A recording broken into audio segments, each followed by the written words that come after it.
This is the kind of thing that I think a lot of people, and we try to message on this show, if you fall asleep and you just assume, what a nice, quaint community this is we've lived in, and moved, all of a sudden one day you wake up and your school district's been hijacked. And it literally can happen that fast, and people think, oh, that'll never happen here. It certainly can and does. Welcome into another episode of Making the Leap. We're so glad that you're here with us today. We've had a multitude of guests lately over the last, year and a half that we've been doing this. But one group that we have not specifically talked to, I do not believe, is a representative from Moms for Liberty. I was going back through the people that we've talked to. I might have missed one, but I was scouring our archives and I did not see one. And when I saw this individual's name pop up, I was excited to go ahead and kind of dive into the world of the Moms for Liberty group, because sometimes I think they get a little bit of a backlash that maybe they don't deserve at all. We've spoken with them when we've been at different events for Herzog, things like that. But in terms of our podcast itself, we have not. And so today we are with Jamie Tromba, who is out of Pennsylvania. She is in the Bucks County area of Pennsylvania. We were out of the Chester County area, but I still see things pop up in Facebook groups, things that people that I'm around, people that I interact with. And this caught my eye, and it was the reason I wanted to bring her on. And I kind of shared this with you. So before we get into that, Jamie, thank you so much for being with us today. Thank you for having me. We're so glad you're here. I know I had reached out to you through just email and talking, but your name popped up on a list of awards that were being given out to people who were part of the Moms for Liberty group. And the one that caught my eye was the one that you had been nominated for, and that was the Joyful Warrior Award.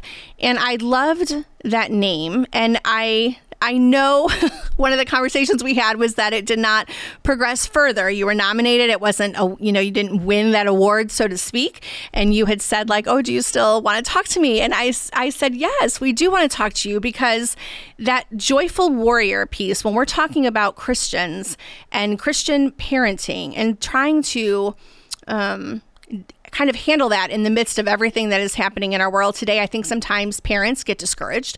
They don't stay joyful. We talk about this in church a lot. Our pastor is usually, giving some kind of sermon on, we have to find hope. We have to, that kind of thing. But joyful and happy are not the same thing. And so with the Joyful Warrior Award, the nomination, I just thought, I want to talk to you because you're in an area that a lot of Christian parents, I think, try to pull themselves out of because they're not putting their kids in public education and they try to stay away from it. But you have your kids in Christian education, and yet you're still working with Moms for Liberty and bringing that joyful warrior piece to it. So I appreciate your time today, and I'm looking forward to chatting with you about this. Absolutely. I am too. Well, let's start. I actually had the pleasure of meeting you a little while ago and was really inspired by your story. And I don't know that everybody even knows what Moms for Liberty is. Mm-hmm. So maybe we should start there if people aren't aware of the organization. Do you want to tell folks a little about it broadly? Sure. So Moms for Liberty is a national organization. Our mission is to protect, and we're dedicated to fighting for the survival of America by unifying, educating, and empowering parents to defend their parental rights at all levels of government.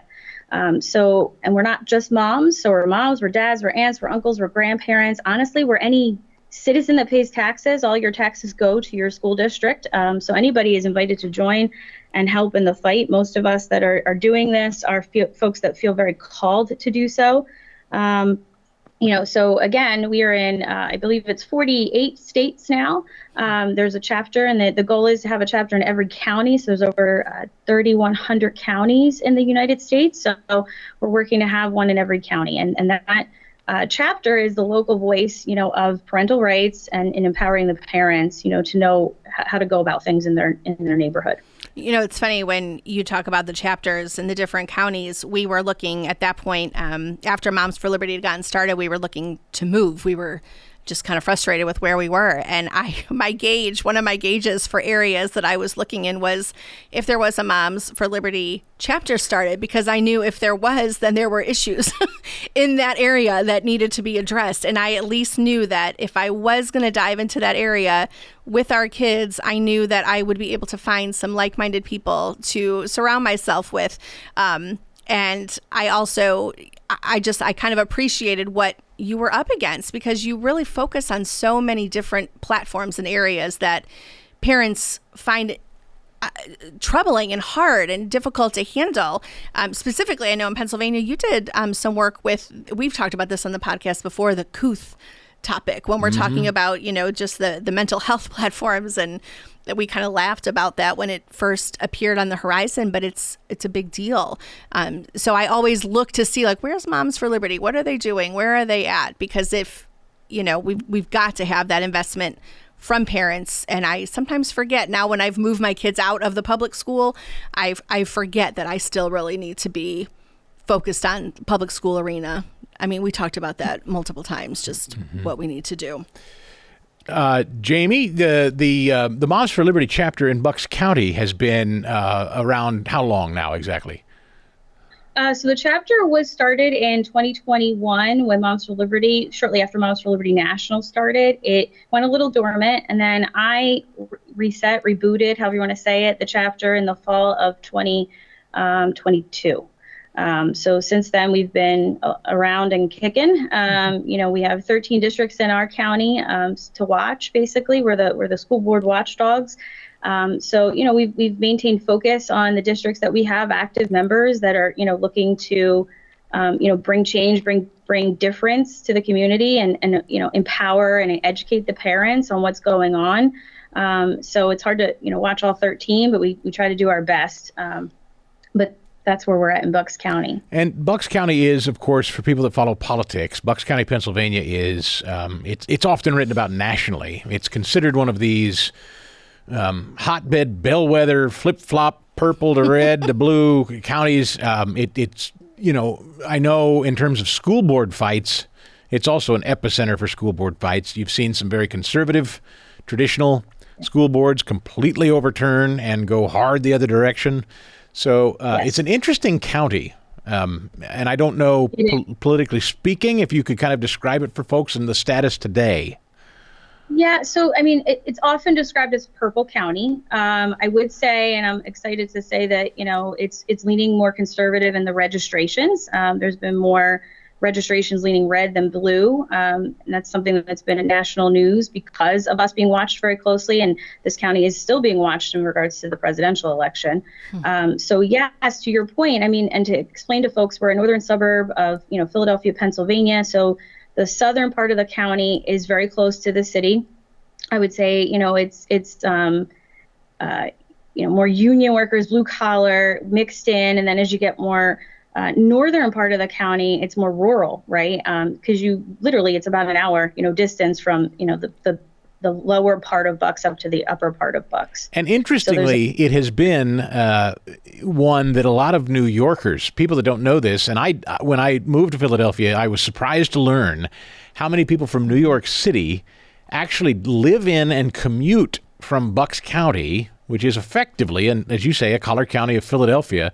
People are willing to commute sometimes hour and a half, 2 hours to live in the beautiful area of Bucks County, which is the trend that we talk about and see so often. People that leave big cities and move out to beautiful country or beautiful suburbs, and the whole political scene changes, Jamie.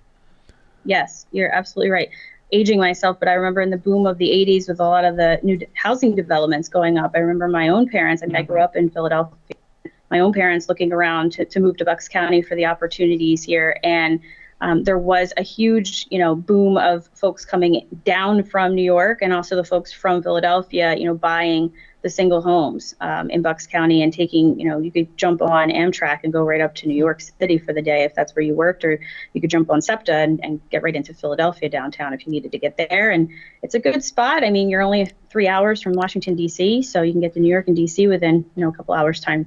Either distance. And isn't it always, and Jamie, the point in bringing that up is this is the kind of thing that I think a lot of people, and we try to message on this show, if you fall asleep and you just assume, what a nice, quaint community this is we've lived in, and moved, all of a sudden one day you wake up and your school district's been hijacked. And it literally can happen that fast, and people think, oh, that'll never happen here. It certainly can and does. Absolutely. And to Christine's point earlier, I'd like to say too, when you said you looked at the map and wanted to see where there was a Moms for Liberty chapter, I would say that, just because there's not one there, I would say that the issues are everywhere. It's throughout public education in our nation. So the fact that we don't have a chapter maybe in some spots yet is just because we haven't found, or had the person raise their hand and say, if not me, then who? And if not now, then when, right? To step up and take the courageous stance to, stand for what truth is and stand for what's right and what's not right. So you have a 3-year-old and a 6-year-old. So you have one in school, one that is not there yet. You're kind of pushed into this, giving us the year talking about 2022. Your kids were young. What would you say was there one specific thing that kind of moved you into this arena of the Moms for Liberty group where you were like, okay, yeah, now I need to? Because I see a lot of parents that kind of wake up a little bit as their kids are a little older, but they generally don't necessarily when their kids are little, before they're even hitting school, they're not thinking about it quite yet. So I'm curious what that motivation was for you. And hopefully that's changing, but yeah. Right. Yeah. So, as most of us, right, in 2020, a lot of folks were kind of waking up to what was happening when we were a little bit asleep at the wheel, as Chris said earlier. And, I didn't have kids in school that I was looking over their shoulder to see what they were doing on Zoom calls, but I was watching, a lot of programs and just seeing what was happening. And I was out of work at the time, COVID, and I had just had my second son at that point.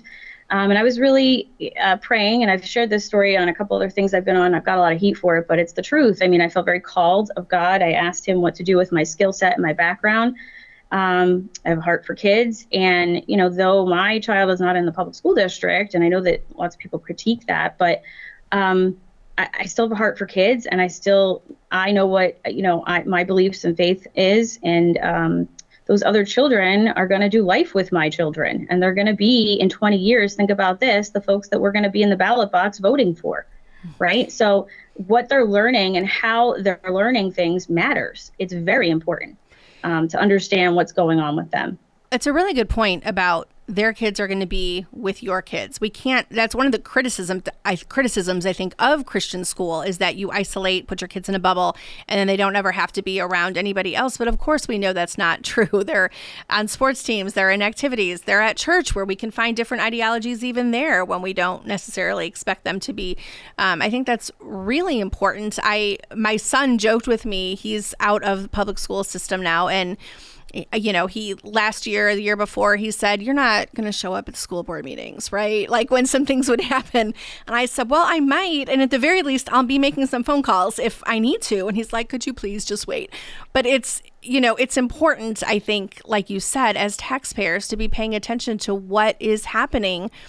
And I think of it now, not for our kids' sake, but grandkids' sake. I think in 10 years, our district could look very, very different from the way it does now. And your kids are very young. And so I think it's really necessary for parents to look around. And like you said, too, we all have skill sets. We all have different abilities and things we can use. I may not want to be sitting at a school board meeting, being active in that way, but perhaps there are other ways within organizations such as Moms for Liberty where we can be active and engaged and not passive, because I think it's the passivity that brought us, to that point of that 2020 realm of many parents looking over shoulders or you watching program, seeing the things that were happening. I want to talk a little bit about that joyful warrior label. That was my big draw for you. Can you talk a little bit about what happened with that? What was that about? And why is that an important piece of the Moms for Liberty group? Because if there's an award named for it, it's got to be a key piece. It is a key piece. It's our two founders, Tiffany Justice and Tina Deskovich, have been using that coined phrase for quite some time. And it's, staying on mission while maintaining a positive attitude and having dignity under pressure, right? So Tiffany is often heard saying, we're going to fight like hell for our kids with a smile on our face, right? So, showcasing what the truths are, what the facts are, but you don't have to get dirty, right, in the discussion. I don't know what happened to the civil discourse, right, in the country, but being able to have those discussions and have educated discussions without getting nasty, without getting even ignorant, I would say, or, just getting downright crazy sometimes, it just really shuts down the conversation. So a joyful warrior is someone who keeps that smile on their face, can maintain their composure, and, just keep smiling and getting through. I know that Moms for Liberty is not ostensibly a Christian group, Jamie, but I would ask about your faith and how important it is, I know, to you. Certainly the group doesn't discourage you from speaking out about your faith. I know that you do proudly. But Moms for Liberty is not necessarily full of deeply Christian or faith-based people, I would guess, exclusively, right? And so is that important? Does it matter in the organization broadly? We're a bipartisan organization. So yes, same as you said earlier, in communities, there's a wide variety and diversity. I mean, we have, folks of all different colors that are our members. Shockingly, I know people don't think that or believe that. We have people that have come from all different, frame of mind and, worldviews. It's really the, unifying thing is the kids, right? And doing what's right by our kids and making sure that they're getting the best education, that they're graduating and they're able to read. They can give change without using a calculator, right?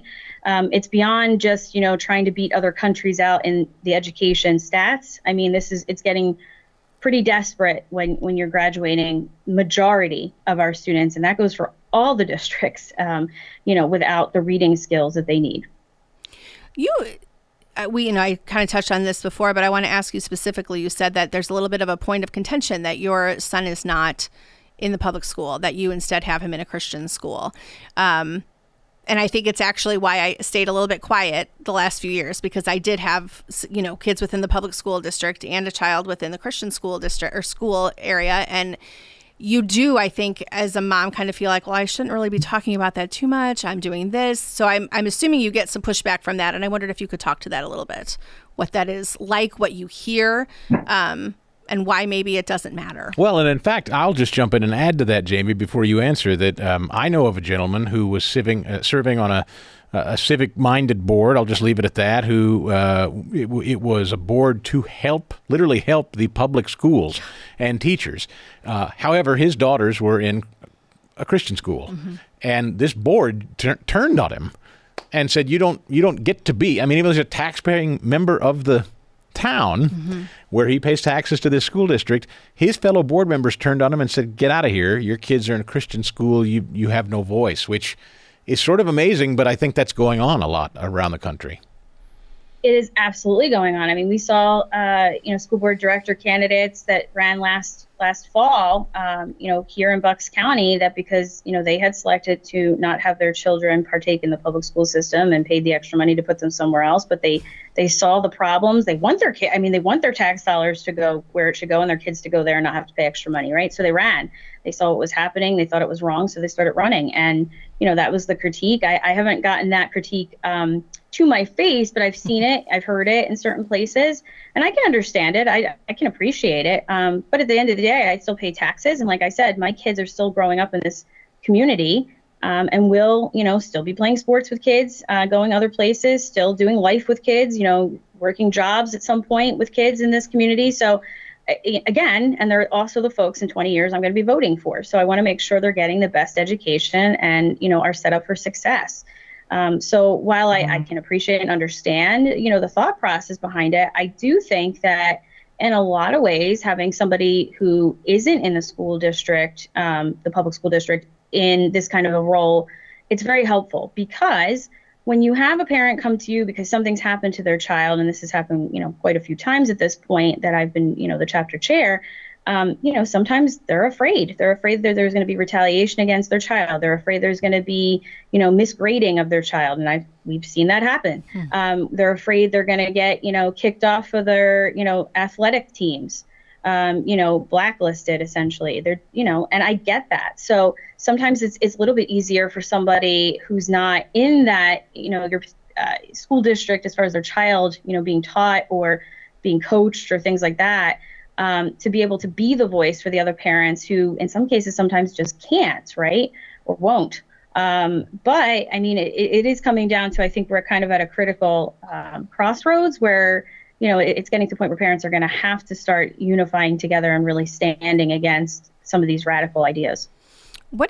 Speaking of those radical ideas, what do you see as one of the, maybe one or two of the big issues for Pennsylvania specifically as education kind of comes under so much scrutiny, which it is in almost every state, but Pennsylvania, I feel like, is kind of a hotbed. They have a lot happening in a lot of different areas. And of course, with the upcoming election, I know there's going to be a lot more attention focused on it. What are parents most concerned about? What is the Moms for Liberty group actively focusing on as an upcoming issue? Because you have gotten big enough, I should say, if people don't know Moms for Liberty, it's gotten big enough that presidential candidates are paying close attention to your movements these days and what you have to say.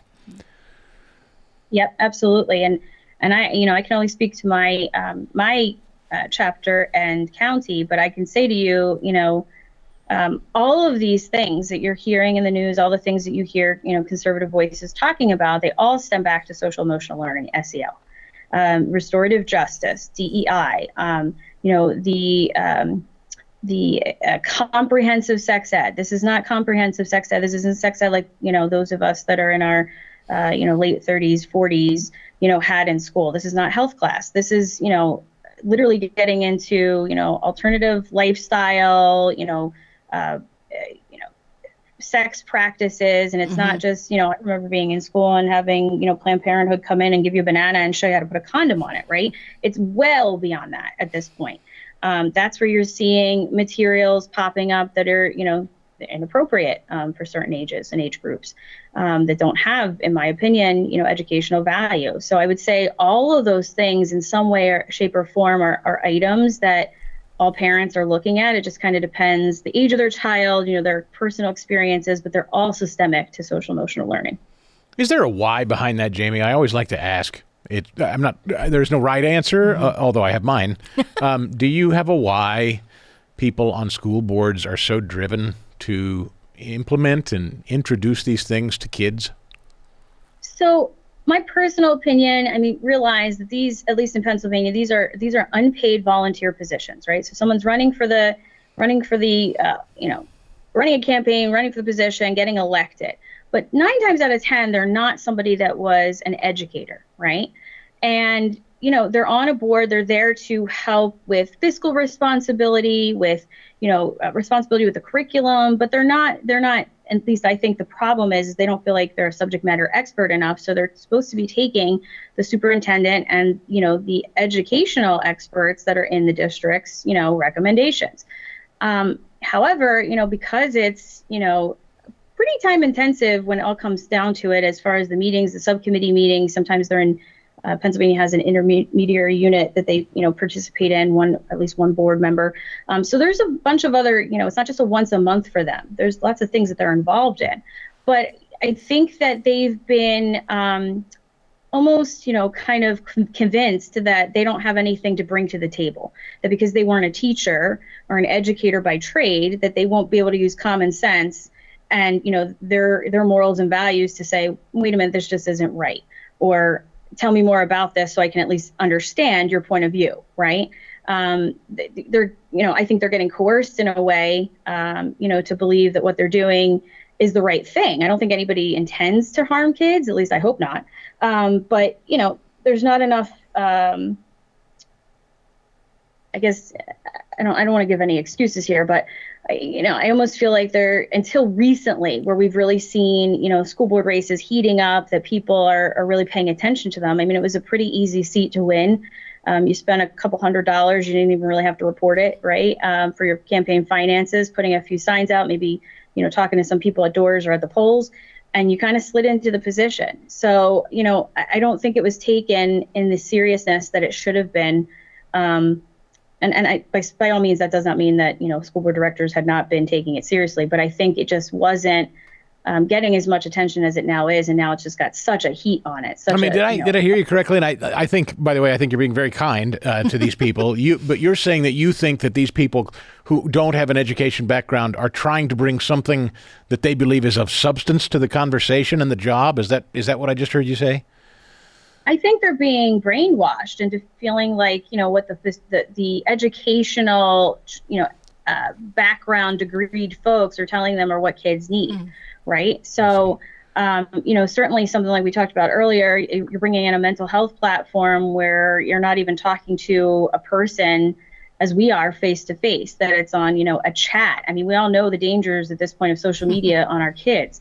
So using basically a social media platform, it's like, well, come on, guys, let's think about this. If we already know Facebook and all these other things are not great influences on our children for a variety of reasons, then why would we think that just because we stamp mental health on it, that that's a great way to bring mental health options for people? Now, this is that couth subject. Right. I was just going to say and they're desperate to fix something, so they're willing to try anything without thinking about what those ramifications might be when we're talking about couth or and if you want to go back, I don't know how long ago we did this show, but you can look it up in our menu of shows. We did a whole show on what this couth thing is, but it's basically online mental health counseling where a computer screen and somebody behind it is talking to your kid without you having any knowledge of it. It's amazing stuff.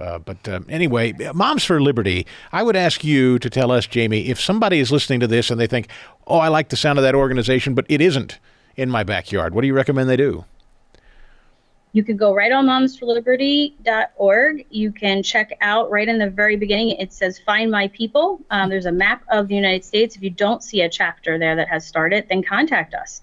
That's quite frankly how I got into it. I saw one of our founders on a news program. I liked what she was talking about. It resonated with me.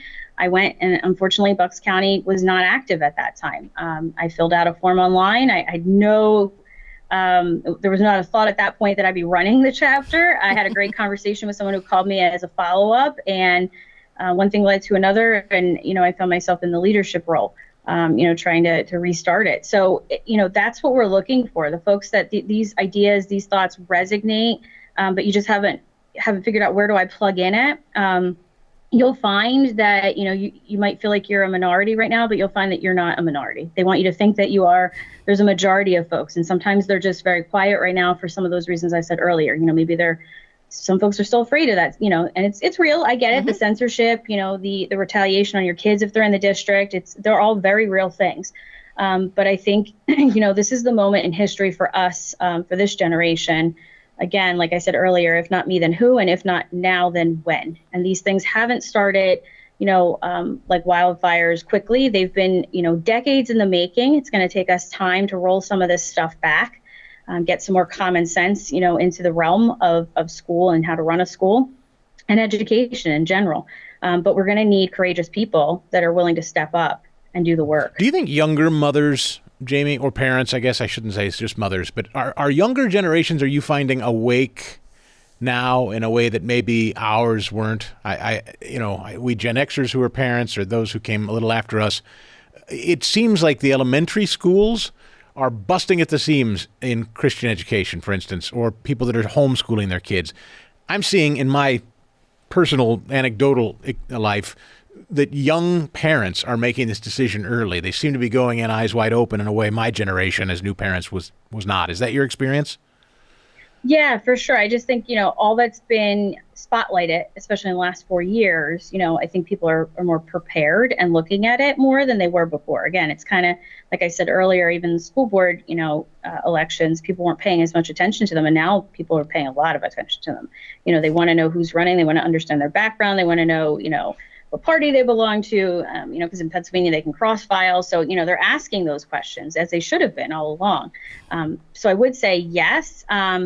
I would say my experience here in Bucks County, there's been a lot more parents, and this has nothing to do with the parents' age, but their children are, I would say, more high school age or have recently graduated. But that's, the folks that started really, fighting back against some of the radical progressive ideas in 2020.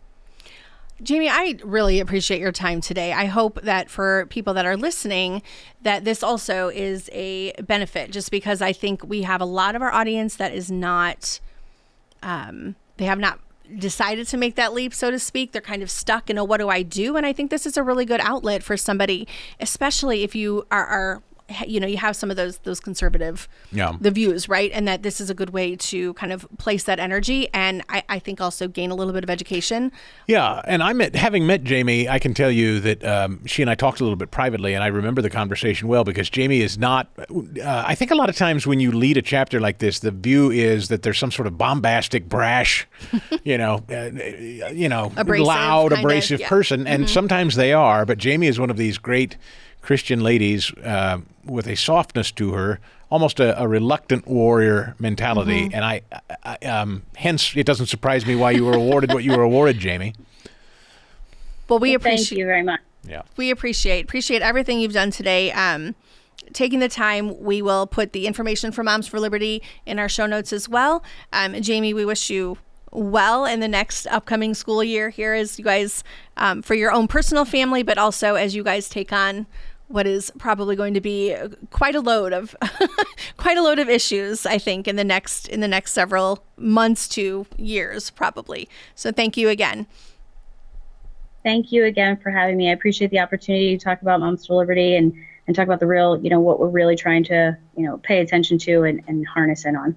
And that'll do it for this edition of Making the Leap. You can catch this anywhere you stream podcasts, or maybe even on YouTube if you want to watch it. Check it out on Facebook, too. Our social media is all out there for you to follow. It's linked, actually, in the show today. We hope you'll give it a 5-star review and a written review wherever you find this show. And we will catch you next time on Making the Leap. Making the Leap is a podcast presentation courtesy of the Herzog Foundation. We'd love your feedback by rating us and commenting on the show. And don't forget to subscribe so you never miss an episode. And thanks for joining us. We'll see you next time on Making the Leap.